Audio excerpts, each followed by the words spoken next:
Good afternoon. My name's Trevor Bottomley, and today I'd like to speak to you about what is an interval in music.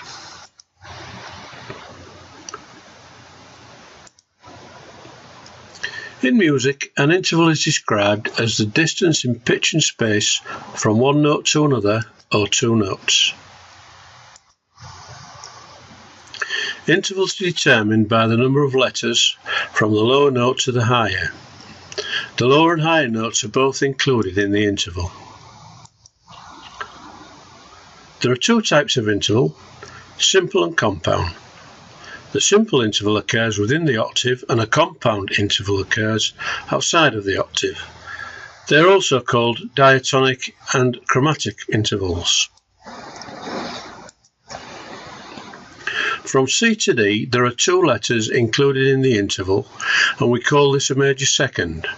For simplicity, all our examples are in the key of C.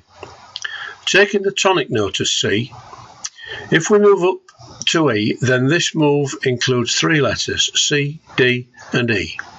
This interval then becomes what we call a major third, and so on up through the octave, counting the notes as we go. 3, 4ths, 5ths, 6th, 7ths, etc., etc.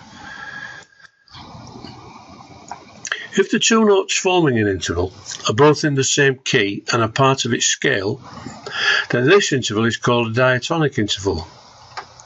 If the two notes are immediately adjacent and of the same key note, i.e. C, up to C sharp, this is called a chromatic interval. Intervals are made up of semitones and whole tones. The Americans call them half steps and whole steps.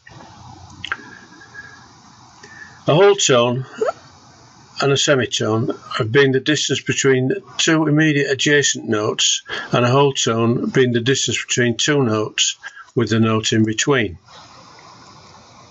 An explanation of whole tone and semitones. The semitone is indicated by the arrows showing A and B. B flat. You will note that the notes are next to one another with no other note in between, as this is the semitone between B, C, E, F. The whole tone is indicated by the arrows showing A and B. You will note the black note in between the two white notes being A sharp and B flat. The black notes in between C and D and G and A also.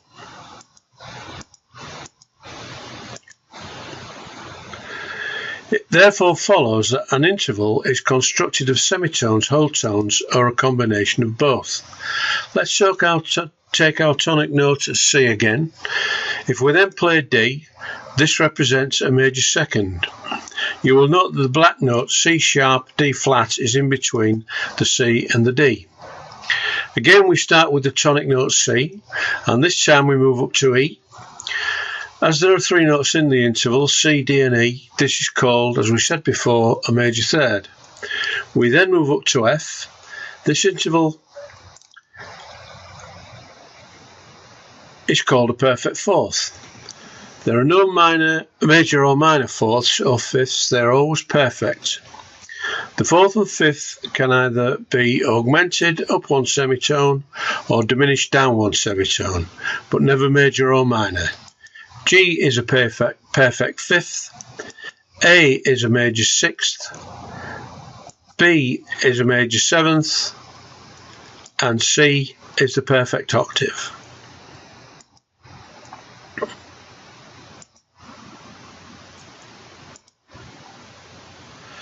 In the next slide, we show the notation on the staff for the simple intervals, the names major, minor, augmented, diminished and perfect.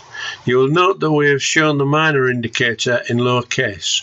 This is how it's shown for chord symbols in modern music. There we are. There are all the intervals, all the simple intervals anyway. Minor second in the top left hand corner, C and D flat, up to in the bottom right hand corner, the perfect octave.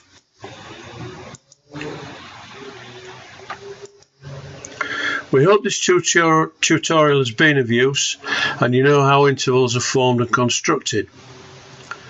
It is very important to learn all the simple intervals as they are structures upon which chords are formed. Also, we recommend when playing and practicing your intervals, you sing the notes.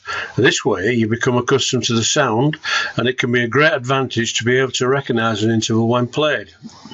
A good method of learning to hear intervals is listen to the various popular songs and try to determine the starting interval. For example, Leonard Bernstein's Maria starts on an augmented fourth, Maria.